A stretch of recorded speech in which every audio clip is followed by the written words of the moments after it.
Shalom, shalom, everyone. Blessed be Elohim. We give God thanks for the another privilege that He's afforded us to access His throne of favor, grace upon grace, and to be able to draw from Him wisdom, understanding, and knowledge. We thank God for the opportunity that He affords us to access His throne and to be blessed by Him. This is His holy Shabbat day, the seventh day, the day that He has blessed and sanctified, and we are assembled by God's grace.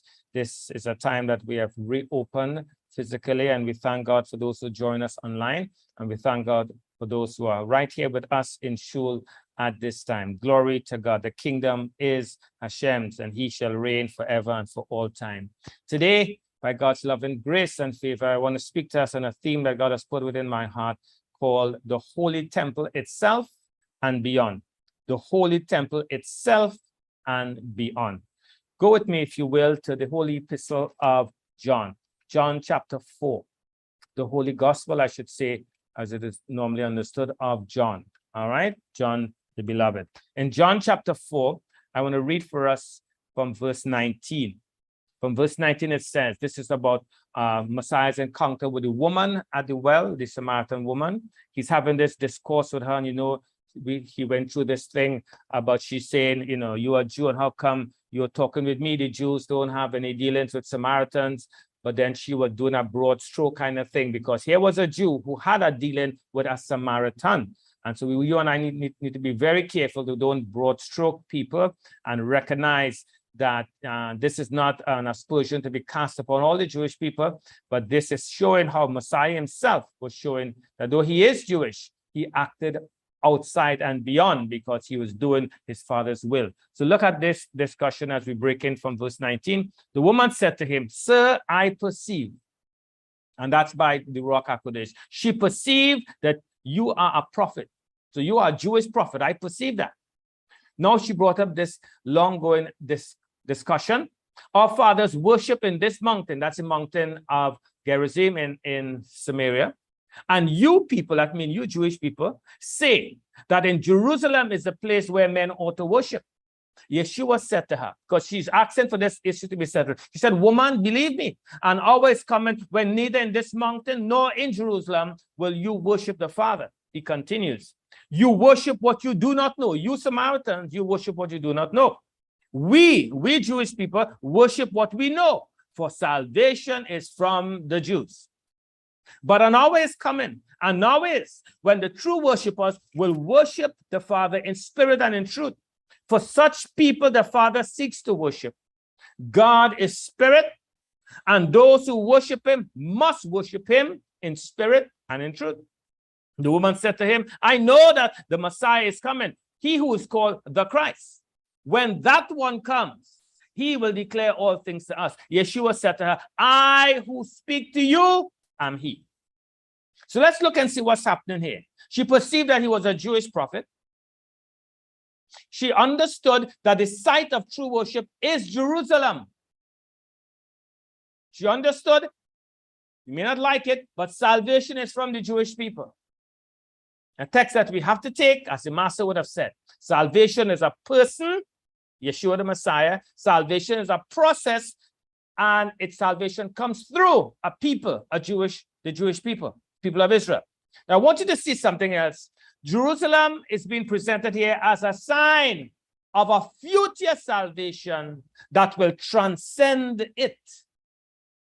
What Yeshua was saying is that truth is already unfolding here. Now, this is very crucial for us to get. Let me say that again. Jerusalem is a sign of a future salvation. That's what he said now is, right? That will transcend it. That's why he said it's going to go beyond the boundaries of Jerusalem. But it has to start somewhere. It's already unfolding in spiritual truth. But in AD 70, when the Jerusalem temple was destroyed, believers began to interpret these texts in replacement theology terms. So the physical Jerusalem temple was replaced now by true spiritual worship. And up to today, that's the popular teaching. But is it the whole picture? You hear this as if Jesus was saying the literal temple and Jerusalem is insignificant. What is now important is true worship. So they're contrasting the physical Jerusalem with the true spiritual worship, as if the true spiritual worship has replaced Jerusalem. But that's not what I believe God is showing us. If we study the book of Luke, we see that Yeshua's crucifixion is linked with Jerusalem. What happened to Yeshua literally is what came upon Jerusalem. The Romans chastised Yeshua. The Romans came and sacked Jerusalem. But the book of Acts shifts the focus and puts it on the resurrection. So if Yeshua was crucified and died and Jerusalem was destroyed, then Acts tells us just as Messiah is resurrected, Jerusalem will be restored. That's very important for us to grasp. So we're seeing that now because all of these are connected. Now consider this. We hear about the first and second temple, but we don't hear about the first and second Jerusalem. See, the land, the people, Jerusalem, all these are connected. But I want to make a point that I will be underscoring again and again. The temple pointed to realities beyond itself. Let me underscore that again. The holy temple in Jerusalem, the house of God, points to a reality beyond itself. So let's review the nature of this. Let's consider again, because we're going to go back to the tabernacle in the wilderness that eventually became the temple itself. But I want us to consider 4 fundamental elements that came together to make the Jerusalem temple a site unique in holiness. 4. Just to consider them. I'll give us them and then we're going to unpack them. 1, the ark. 2, the other temple furnishings. All right, so the ark itself and the other temple furnishings, which means like the menorah, the brazen altar, the altar of incense, the other things. But I'm making a distinction, you're going to see why. The location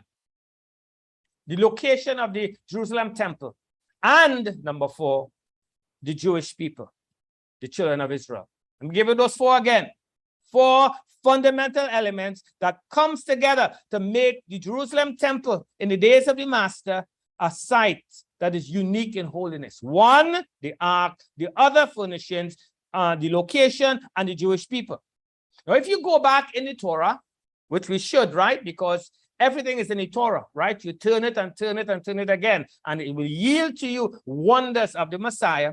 We go back in the portion in Shemot in Exodus 40, we see where the ark was placed in the tabernacle and the Shekinah presence of God came and filled the tabernacle so that Moshe himself could not even enter. So here we have the people of God. Yes, we have the furnishings. Yes, we have the ark, we have the furnishings, we have the Jewish people. But the location was not yet revealed. Remember, they were still in the wilderness, right? So consider that. So think about this now. They come across the Jordan, and they now come to a place called Shiloh. Go with me to 1 Samuel chapter 1. The book of 1 Samuel.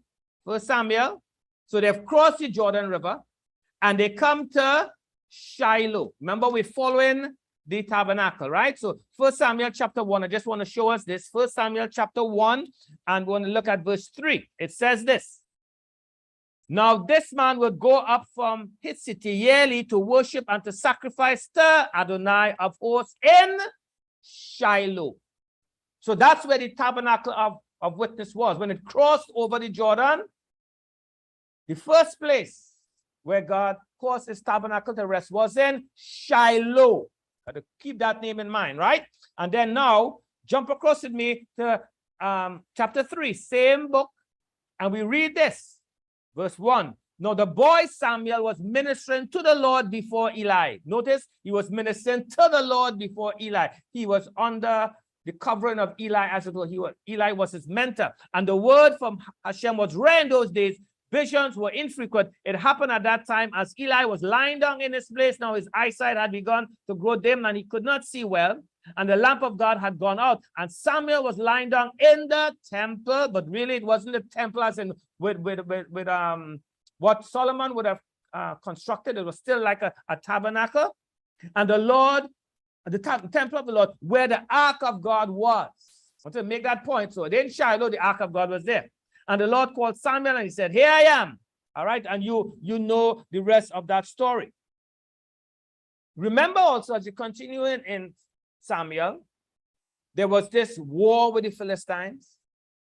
And the sons of Eli got this idea, and the people, let's carry the ark into battle.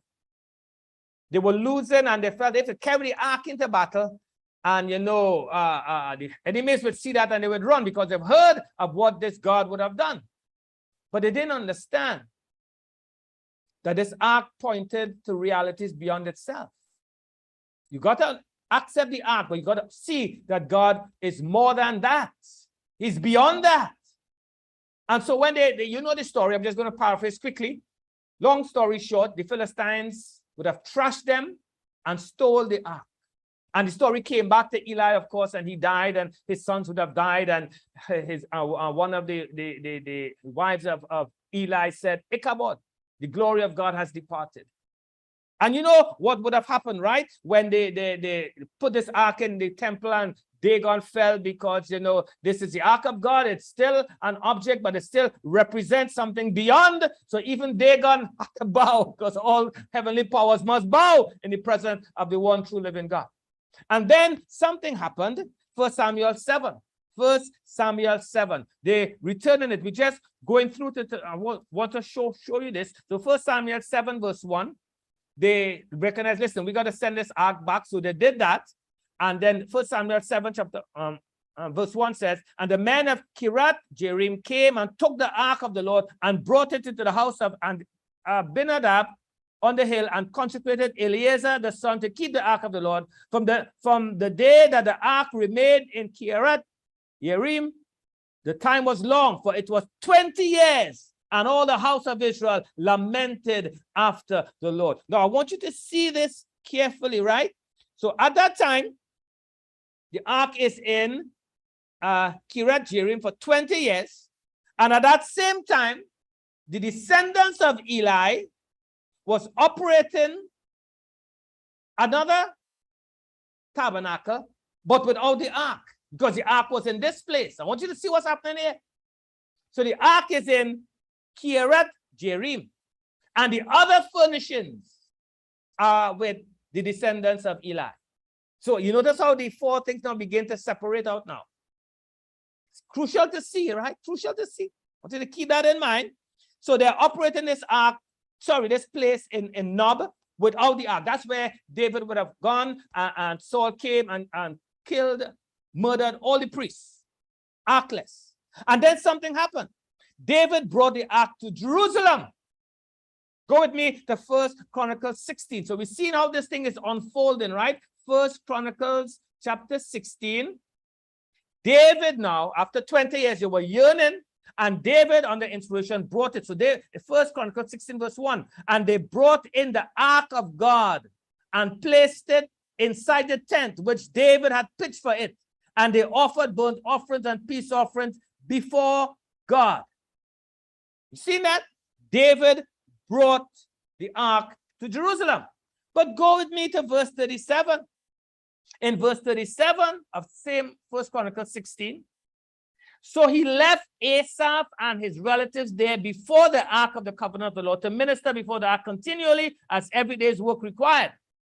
And Obed-Edom with his 68 relatives, Obed-Edom also the sons of Jeduthun and Hosa as gatekeepers. He left Zadok the priest and his relatives, the priests, before the tabernacle of the Lord in the high place which was at Gibeon. That's a different location. To offer burnt offerings to Adonai on the altar of burnt offerings, continually, morning and evening, continually, according to all that is written in the law, which he commanded Israel. So you see what's happening here? David has the ark in a tent, and at Gibeon, another location, you have the other furnishings. Are you seeing how it separated, right? And this is what happened, verse 41. With them were Heman and Jeduthun and the rest who were chosen, who were designated by name to give thanks to the Lord because his loving kindness is everlasting. Notice in this place, the ark was not there. And with them were Heman and Jeduthun and the trumpets and the cymbals and those who should sing aloud with instruments and songs of God, and the sons of Jeduthun for the gate Then all the people departed, each to his house, and David returned to bless his household. So I want you to just set up that the ark is pitched, the ark is in a pitched tent with David, and at Gibeon, another place is where you have the other furnishings. So these essential parts now are in two distinct places. Is that clear to us? But go back again to the Torah. All right, Torah is the foundation of truth, right? You get back into the Torah and you see what God is saying out for us. When you begin to, your eyes are open and you begin to see things. In Exodus chapter 15, I want you to see something. God has always given us hints. He's always pointed to something beyond. So in Exodus chapter 15, this is the Song of the Sea. All right, and you have here now in Exodus 15, verse 17, they just passed through the Red Sea. They saw the mighty power of God. They sing in the song, Miriam, and they sing in the song, God has done gloriously the horse and the rider into the sea. And then part of that song, they says this, verse 17, watch this. You will bring them and plant them in the mountain of your inheritance, the place, O Lord, which you have made for your dwelling, the sanctuary, O Lord, which your hands have established. Are you seeing where God is hinting? That there is coming a mountain, there is going to be a place where his glory and his presence would dwell. But he hasn't revealed that yet. Remember the four elements, right? The ark, furnishings, location, and people. But even before, watch this, before they crossed the Jordan River, that place known to God was already identified. It wasn't known to them, but God had already made that place holy. And so even when the children of Israel were taken captive and they crossed the Jordan, going into captivity, that place, that location was still holy. I want you to get that point. Before they entered the land, the place was holy. Even when they went into captivity, the place was still holy. That's awesome to think about. All right? So, go with me now to this week's Torah portion. Deuteronomy chapter 12. We will just read a portion of it in the service. And I want you to see it again now. Because in Deuteronomy chapter 12, Moshe is given his departing speech, as it were. And he tells them this, verse 5. But you shall seek the Lord at the place. Which place? Remember, they're still in the wilderness, all right? Or they were just, right? Which the Lord your God will choose all from all your tribes to establish his name there. I want you to underscore the word there. For his dwelling, and there you shall come. So now he's telling us, he's alluding to, he's pointing forward to the what? Location. And if you read Deuteronomy 12, he tells you, you would bring your offerings there, you would celebrate your festivals there. He's being specific because he knows that this is going to come. But go with me, if you will, because remember, the place has not been identified yet, the location. First Chronicles 21. First Chronicles 21. In a time when David had sinned against God, and God was destroying, and of course, he got a revelation to go to this threshing floor and make an offering unto God. And he did that, right? So First Chronicles 21. We see in verse 26, this was the threshing floor of Onan, which he paid for. Notice, David paid for the threshing floor, which means the children of Israel paid for what will then become the site. But David didn't know that yet. But notice he paid for it. Keep that in mind. Paid for. Verse 26. Then David built an altar to the Lord there.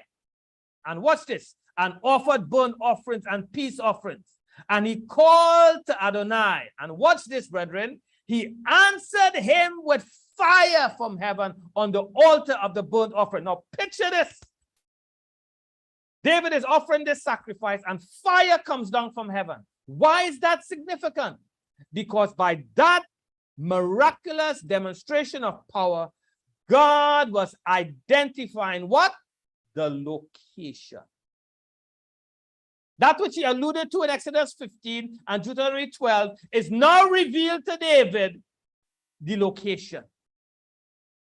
Verse 27, The Lord commanded the angel to put his sword back in his sheath. At that time, when David saw the Lord and answered him on the threshing floor of Onan the Jebusite, he offered sacrifices there. For the tabernacle of the Lord, which Moses had made in the wilderness, and the altar of burnt offerings were in the high place at Gibeon. The other furnishings at Gibeon. But remember, David now is in Jerusalem. But David could not go before it to inquire of God, for he was terrified by the sword of the angel of the Lord. And chapter 22, verse 1, then David said, this is the house of the Lord God, and this is the altar of burnt offering for Israel. So here we have now the temple location being identified. And what David did, go with me to Second Chronicles chapter 3. Second Chronicles chapter 3. Second Chronicles chapter 3. Remember, David wanted to build a house, but God says, no, not you. Solomon will have to do it. And Solomon, of course, got the location. So what was happening in the days of Solomon now? Look at chapter 2 Chronicles 3, verse 1. Then Solomon began to build the house of the Lord in Jerusalem on Mount Moriah, which is the very place where the fire came down, where the Lord had appeared to his father David at the place that David had prepared on the threshing floor of Onan the Jebusite. I want you to see this, brethren, because here this is coming together. You hear Moriah, it ought to take you back to Genesis 22. That's exactly where Abraham went. Lift up your eyes and see the place.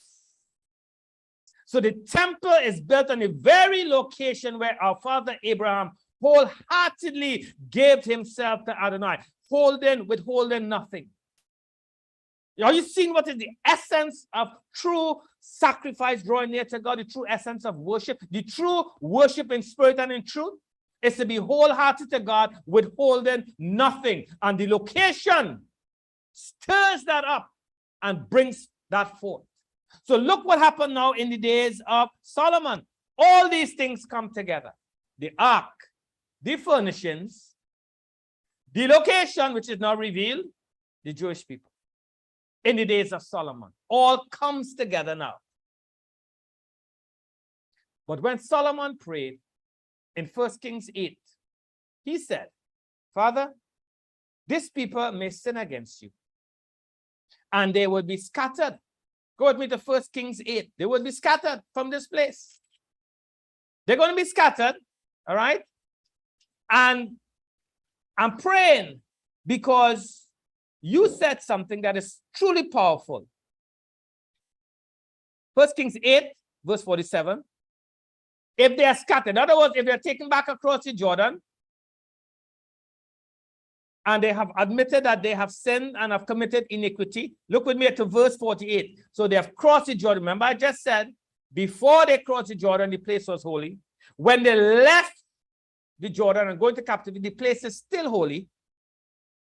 Look at verse 48. If they return to you with all their heart and with all their soul in the land of their enemies, so they are now in captivity, not in Jerusalem, who have taken them captive, and pray to you toward their land, which you have given to their fathers, the city which you have chosen, Deuteronomy 12, right? And the house where I have built for your name, your reputation. So notice what God is saying. If the ark is removed, the furnishings removed, but you, the Jewish people, turn to the location. Daniel got this 3 times a day and prayed, God will hear. So for the last 2,000 years, what have we had? 2 out of the 4. The ark, we're not sure where it is. The furnishings, we're not sure where it is, even though the Temple Institute are trying to reconstruct some of those furnishings. But what do we have? For 2,000 years almost, what do we have? The location and the people of Israel. The location and the people. Why do you think the enemy want to destroy the people of Israel and to obliterate the place? Because he understood just what we now understand, those 4 elements. The ark, the other temple furnishings, the location, the people.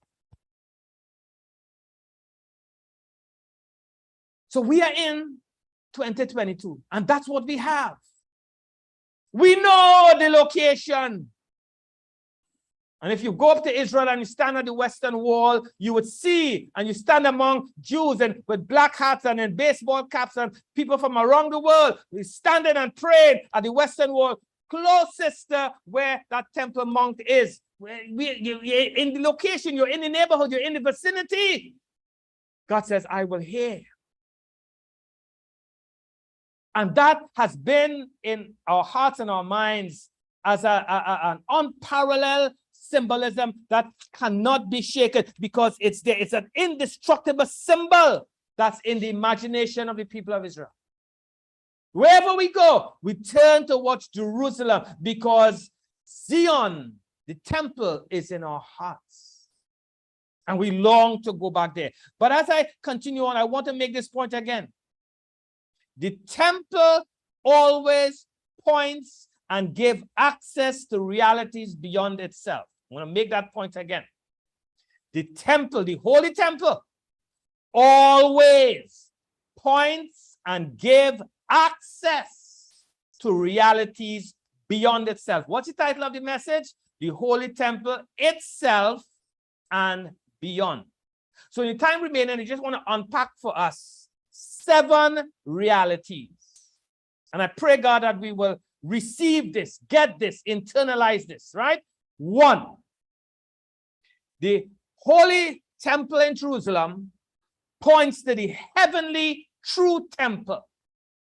Go with me to Isaiah chapter 6. In Isaiah chapter 6, we have read this, but I want us to see it now. Isaiah chapter 6, the prophet Isaiah, he is in the literal temple and he has this experience. In the temple, we read Isaiah 6 verse 1. In the year King Uzziah died, in the year of King Uzziah's death, I saw the Lord sitting on a throne, lofty and exalted, with the train of his robe filling the temple. Seraphim stood above him, each having 6 wings, and 2 he flew. He covered his face, and with 2 he covered his feet, and with 2 he flew. And he called out to another, and we said, Kadosh, Kadosh, Kadosh is Adonai, of whom the whole world is full of his glory. And the foundation threshold trembled at the voice of him who called out while the temple was filling with smoke. And then, of course, he said, woe is me. Are you seeing what's happening here? Isaiah goes into the temple, and suddenly a portal, a dimension is opened up to the heavenly temple, the true temple. Because the literal temple pointed to that reality. Keep that in mind, brethren, as you go forward, because this is awesome to begin to consider this heavenly temple, this true temple. Right? Let me give you these 7 so that you could take it down, and then we'll come back and try to unpack them. So let me give you these 7, all right? First one is the heavenly or true temple. The second reality it points to is what I call the creation temple. The third reality, the Messianic Era Temple. So the first one, heavenly or true. The second one, the creation temple. The third one, the Messianic Era Temple. The fourth one, the people temple. The fifth one, the Shabbat Temple. The sixth one, the individual body temple. And the seventh one, Yeshua's body temple. So let me say that again for us. The first one, the heavenly. Second, creation. Third, Messianic era. Fourth, people. Fifth, Shabbat temple. Sixth, the individual body, that's the physical body. And the seventh one, the body of the master himself. And I started by talking about Isaiah chapter 6 because that points to the true or heavenly temple. But you notice it is in the holy temple itself, pointing and opening up to a reality beyond itself. And this is where I seek to enter when I stand before God. I am mindful when I stand to pray, facing Jerusalem, just as First Kings 8 told me to do. I am mindful that I'm standing in the true tabernacle, not made with hands. That's what you and I should desire, to be aware of this holy temple, this heavenly temple, this true temple that you and I could enter into, so that you and I could say, woe is me, because suddenly a profound awareness of the presence of God makes us profoundly aware of all our own limitations. And then we have access to this favor that is given to us. Your iniquity is cleansed. All of that happens when you look beyond the temple itself. Okay?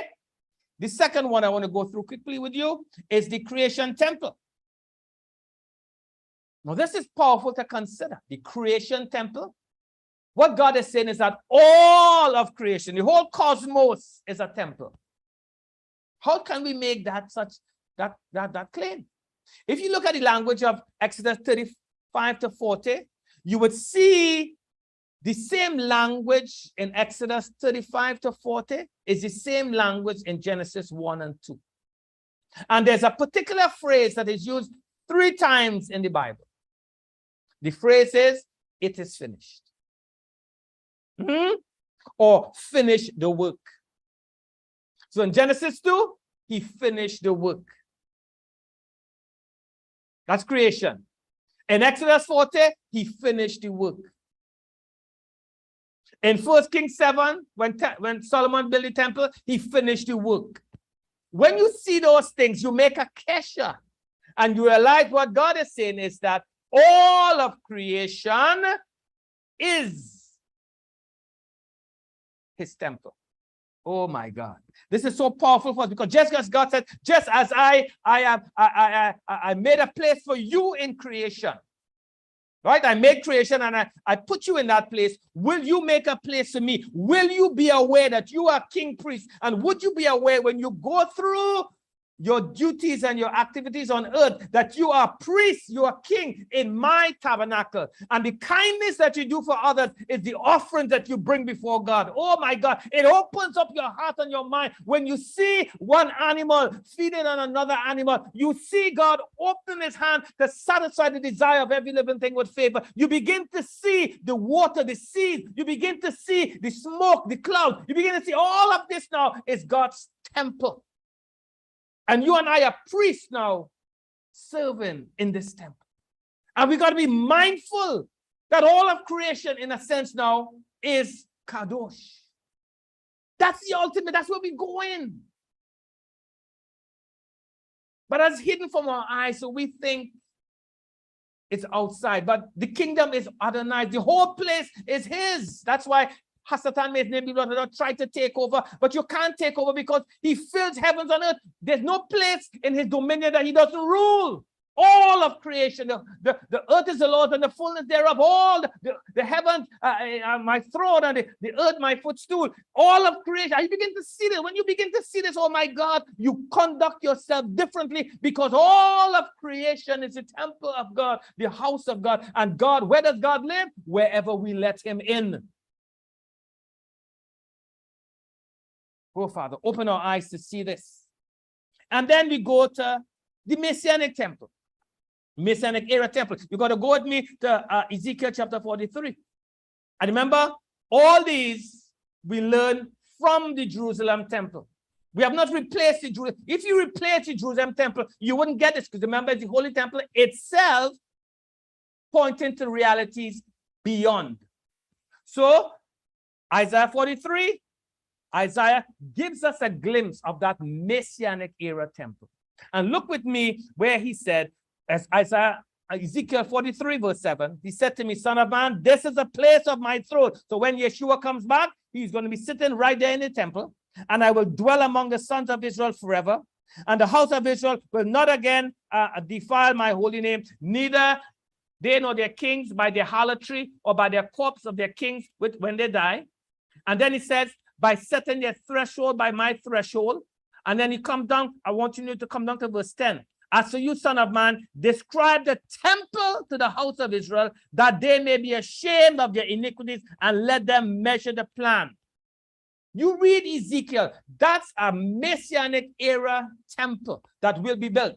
But the literal temple in Jerusalem pointed to that. Remember, Ezekiel went away in captivity. He is in Babylon. And God takes him by his spirit and bring him back to the Messianic era to tell him the temple that shall be constructed when Yeshua comes to rule and reign. This is awesome for us to consider. So I want you to see the temple points upwards. The temple points outwards to creation. The temple points forward to the Messianic era. The temple points inwards to the people, the individual temple. I want to say that again because I want you to get it. The temple, the literal temple that was built by Solomon, points upwards. That's what Isaiah understood. It points upwards, and it points outwards now to all creation. That's what Moshe and Solomon and all the other people understood. It points forward to what? The Messianic Era Temple. And it points inwards to the people temple, the individual temple. Oh my God. Go with me quickly to the other temple, which is the people temple now. And I want you to see this. One text. Exodus 25, verse 8. Exodus 25, verse 8. You see, open our eyes to behold wonderful things from your Torah. When we get this, we will not get engaged in replacement theology. In Exodus 25, verse 8, we have this. Tell them, construct a sanctuary for me, that I may dwell among it. Is that what the Torah says? No, that I may dwell among them. What is he saying? I want to dwell among them. In other words, my true dwelling would be in the people. So already he's telling us about the people temple in the Torah. And watch this, verse 8, verse 9. According to all that I'm going to show you as a pattern of the tabernacle and the pattern of the furnaces, just as you shall construct it. Where did Moshe got that? He went into the heavenly temple, saw the pattern in the heavenly temple, and made a copy, a replicate, a correlate on the earth. Are you beginning to see what's happening here? So right here in Exodus, we have the people temple and the heavenly temple juxtaposed. Oh God, open our eyes to behold wonderful things out of your Torah. And that's what he was doing, showing to us that he was creating a people temple. But let's go to the other temple quickly. It is the Shabbat Temple, the temple of the Shabbat. To get that understanding, you got to go to Exodus 31. And in Exodus 31, the first 11 verses talks about the sanctuary. And then the next set of verses from 12 to 18 speaks about the Shabbat. So using the principle of what is called juxtaposition next to each other. Here you have the sanctuary, first 11 verses. Then the last verses, Shabbat. Putting it together, what do you get? Shabbat is a sanctuary. But a sanctuary in space? No, a sanctuary in time. So when you and I remember Shabbat and observe Shabbat, we enter into the Shabbat temple. A sanctuary in time, a cathedral in time, a palace in time, an island of stillness. You enter into that place of still waters, rest, menuach. You enter into the temple, not made with hands. The Shabbat temple brings us into that reality. That's why he says on the Shabbat, if you look on Shabbat, you see that there is on the 6 days of the week, God says, bring an offering in the morning and the evening. But on the Shabbat day, he says, bring twice. I wonder why. Twice the amount on Shabbat. The Seder said, on Shabbat, we as it were get an extra neshama. It's like an extra soul. You've entered into something that is unique and special. And you have the time to pour out yourself. In other words, it may be that we should spend twice as much time reading, twice as much time accessing his presence, twice as much time spending, because you see the other 6 days we spend time with him, but we don't have all that time. But on Shabbat, we don't have to be distracted, and we now could present twice. It's a wonderful principle, is it? That's the day that we want to spend more time with God, not less time. Because you have entered into the Shabbat temple that brings you into the presence of God. There remains a Shabbat for the people of God. And then go with me to the other one, First Corinthians 6:19, which is the individual body temple. We know this one, but let's see it again. First Corinthians 6:19. First Corinthians 6:19. Now, God is bringing all these things together. First Corinthians 6:19. Or do you not know that your body is a temple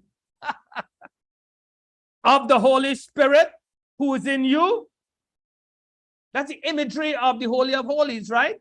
Whom you have from God, and that you are not your own. In other words, your body is holy. And we need to enter into this understanding so that we recognize the body is holy. The body is not common. That's why you see God burying his servants and not cremating. Why? Because the body is holy. You want to maintain the image of God even in the physical body. And you want to use your body aright because your body is holy. That's the context here. Sexual immorality, you make your body common. But in fidelity and faithfulness, you make your body holy, which it is. That's why you should act in a certain way. This is what God is saying to us. He's bringing this into us as we understand this. It is the beauty of holiness. When we are distracted, the body becomes the holiness of beauty. You see the shift? And we end up wanting to put so much emphasis on pampering the external. But there's no active worship inside. You see the shift? The enemy would have done that. Clean the inside and clean the outside also. Look at what goes through our thoughts, our words, and all of that is the activity of the temple. Right? And the last one I want to point to is Yeshua's body. Yeshua's body, of course, is the temple. That's supreme reality where John said, John 1:14, the word became flesh. So John looked beyond and he said, Yeshua himself, in the days of his flesh, he is the temple. That's what he said. My body is the temple. Destroy this and in 3 days I will build it back up. His body, he's talking about that. So those 7 realities, let me go through them again. The heavenly temple, the creation temple, the Messianic Era Temple, the people temple, the Shabbat Temple, the individual body temple, the Yeshua's body temple. Now with all of that, let's go to Ephesians 2. In Ephesians 2, Rav Shaul, who knew these things, began to write. And he tells us now in Ephesians 2 about Jews as Jews and Gentiles as Gentiles becoming one in the Messiah, reconciled in his body. So the barrier is removed and Gentiles now have access. Like the Jewish people, those who are far, those who are near, who are far, have same access to God.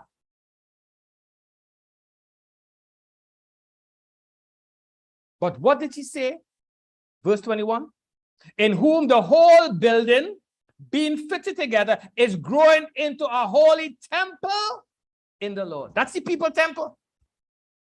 In whom you, and that you there is Gentiles, you also with Israel are being built together into a dwelling of God in the Spirit. That's the same language of Moshe putting all the furnishings together, and then the Shekinah comes and inhabits it. That's the same language that he's talking about.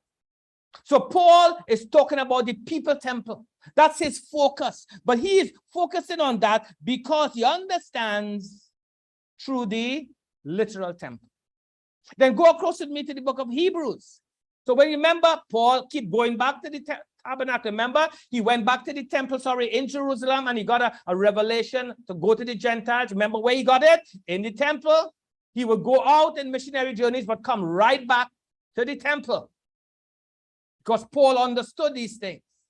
But he understood it pointed to the reality. So Paul wasn't doing something new. He already knew Exodus 25 verse 8. I want to dwell among them. And that's what he's saying is happening now.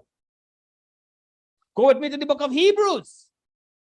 In the book of Hebrews, in chapter 9, we get another revelation. Hebrews chapter 9, verse 11. What do you think the writer of Hebrews is pointing to?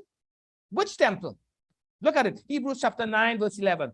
But when Messiah appeared as a high priest of the good things to come, he entered through the greater and more perfect tabernacle, not made with hands. That is to say, not of this creation. So that's not the creation temple. He's talking about what? The heavenly temple. And not through the blood of goats and calves, which is the earthly tabernacle, but through his own blood, he entered the holy place once for all, having obtained eternal redemption. At what level? The heavenly and true tabernacle.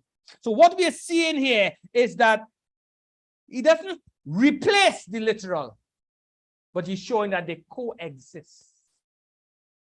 That's hard for people to see because you read Hebrews and you think it's replacement. No, it is coexisting because the earthly tabernacle, the literal, is of the order of Levi. They do all the sacrifices here.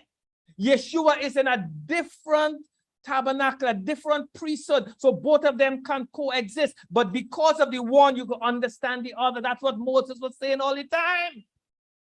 But when you cast away the literal, thinking that is insignificant, it has been replaced, you have no basis with which to go beyond.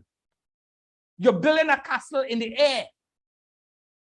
You've got to have the foundation and then go beyond. Like you said, going on to maturity, not leaving the things that you learned before, but going beyond that. But you can't go beyond if you have not learned the basics. You haven't started to drink milk yet and you want to go beyond. You're missing it completely. You miss the point completely. So don't try to bring Paul's people temple into Hebrews. Paul is focusing on the people temple. The writer of Hebrews is focusing on the heavenly temple, the world to come. If you read it in Hebrews 2, that's what he's talking about, the world to come. There's a book that I'm reading. It's called Christian Theology and the God of Israel. And the writer in that book made a point. The name of the chapter is called The Flaw in the Heart of the Crystal. The flaw in the heart of the crystal. Could you imagine that a crystal has a flaw? But that was a description of supersessionism and replacement theology. And I submit to us, that's a wonderful title for a book, Supersessionism and Replacement Theology. The flaw in the heart of the diamond.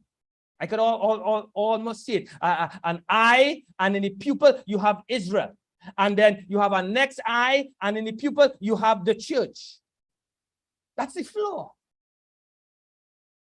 God has to open our eyes to see that. Because it remembers the Holy Temple itself and beyond. If you've gone beyond, without understanding the literal, you have missed it. So as I close, I want us to see this again. In the book of Revelation, go with me to Revelation chapter 21, verse 22. Now in the Revelation, I want to ask you, which temple do you think John is talking about here in Revelation?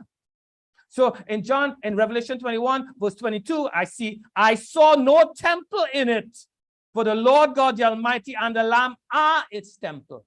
Oh my God, what is this? I saw no temple in it. But I want to point out to us, verse 16. Verse 16 says, the city is laid out as a square, and its length is as great as its width. And you measure the city with its rod, 1,500 miles. Its length and width and height are equal. In other words, that's a cube. Oh, get ready for this revelation. The city is a cube. Go back to the Torah. The Holy of Holies is a cube. Glory to God. So what is he saying? The whole city has become the temple of God. The whole city has become the dwelling place of God. There's no temple because the whole city is the temple. Are we getting this, brethren? He is focusing on the heavenly temple. Glory to God Most High. So look at these practical applications. Because you know, we can have all this abstract thing, but unless we are doers of the word, unless we bring it into real time, space and time, this thing will stand out there. Say, oh, that's a lovely song. But I want us to be doers of the word. So I want to submit to us these applications. One, have a temple positive perspective. That's the first thing. Have a temple positive perspective. Not many people have a temple positive perspective. They have a temple negative perspective. As far as they're concerned, John 4 is Jerusalem is no longer necessary. Real worship is spirit and in truth. So if I move in the spirit, that is real worship. To me to stand and pray liturgy and pray towards Jerusalem, that's not the real thing. That is outdated. But you see the error in that, right? The flaw in the heart of the diamond. So have a temple perspective. Just like our master, he said what? The temple is my Father's house. That's sufficient for us to get, right? That's a temple positive perspective. This temple in Jerusalem that didn't have the ark, had the furnishings, but no ark, but location and the people in the days of the Mass, he said, that's my Father's house. Oh my God. The second one, I want us to see the temple as a symbol pointing to the realities beyond itself. That's an you have to study that. So I give you 7 realities. So see the temple as a symbol pointing to realities beyond itself. Which means you have to review the 7. You got to know the 7. But we could only know the 7 if you see the temple itself. So see the temple as a symbol pointing to the realities beyond itself. The third one, see our Messianic Jewish synagogue as a daughter of the temple. See our Messianic Jewish synagogue, that's who we are, as a daughter of the temple. That's why you will find yourself, blessed be God.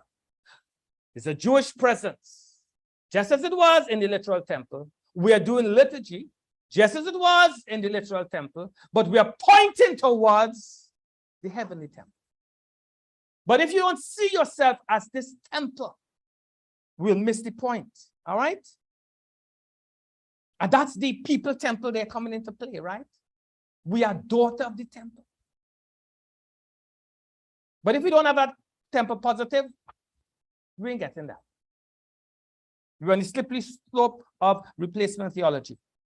The next one, deliberately posture your body to face Jerusalem.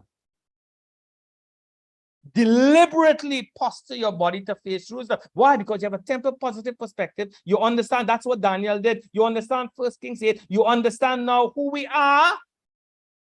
And you posture just as Cornelius would have done, just as Peter or every Jew. You see, if you're in Jerusalem, you face the temple. If you're in Israel, you face Jerusalem. If you're outside of the land of Israel, you face Israel. That's what God says to do. You're pointing towards the location. If you don't do that, you run into the thing. It don't matter how I pray. Of course, you have access 24/7, 365, but you also have this insight. I love the fact that Jonah, in the belly of the fish, he says, my prayer came into your temple. That fish is going in all manner of direction. But he prayed and his focus was towards the temple. You read it in Jonah chapter 2. God help us. Number 5, recognize that our thoughts, our words, our deeds, the prayers that we offer at the appointed times are offerings to God through our high priest Yeshua. Don't you see that now? Our thoughts are offerings. Because remember, we're in the temple. Our words are offerings. Our actions are offerings. Our appointed prayer. So now you begin to see how appointed prayer is important. Can't be slack on this because remember, you are priests in the temple now. They're all offerings to God. So the slightest thing you do is an offering to God. Because remember, the creation temple now. So nothing is excluded because the whole earth is filled with the knowledge of the glory of God. The kingdom is the Lord. He is everywhere, always. All right? Number 6, give towards the temple institute. We have an envelope, and one of the things we give is towards the temple institute. Why? Because they are the Jewish people who are building or trying to put together the furnishings. I love how David, how he knew that he wasn't going to build a temple, but he said he prepared with all his heart. First Chronicles 29, verse 3 and 14 said he prepared with all his heart above and beyond to give all these resources to Solomon to build a temple. Notice he wasn't there. You and I may never see a temple rebuilt in our days, but we can give just like David. We have to do something. You have to do something. Otherwise, we deceive ourselves in replacement theology. Is that not important? It is. And the last one, perceive the favor that God has lavished upon us to be part of this house. And I want to go to that text, First Peter 2, verse 4. First Peter 2, verse 4. Perceive the favor lavished. All right? favor, grace is God lavishing the favor that Messiah obtained upon us. Look at First Peter chapter 2, verse 4. And coming to him as a living stone, he's speaking to the Jewish people and also to the nations, which has been rejected by men, but is choice and precious in the sight of God. You also, as living stones, remember now, living stones, oh my God, are being built up as a spiritual house. Are you beginning to see what temple he's alluding to here, right? For a holy priesthood to offer up spiritual sacrifices acceptable to God through our high priest, Yeshua the Messiah. So we should be overwhelmed by this favor that has been lavished upon us to be living stones in this people temple. So as I close, I submit to us the holy temple itself and beyond. And I pray, God, as we go forth from this Shabbat, because we're in the Shabbat temple now, that we would remember there is a location, there is a people. And alongside them, we could access and understand all these things. And in the shul, in the place where you are, just like Cornelius, right?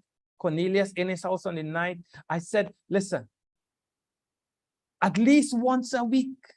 There's one, I go for the minimum, not that we aim at the minimum, we start at the minimum, but Cornelius, at least once we have him praying in his house at the 9th hour.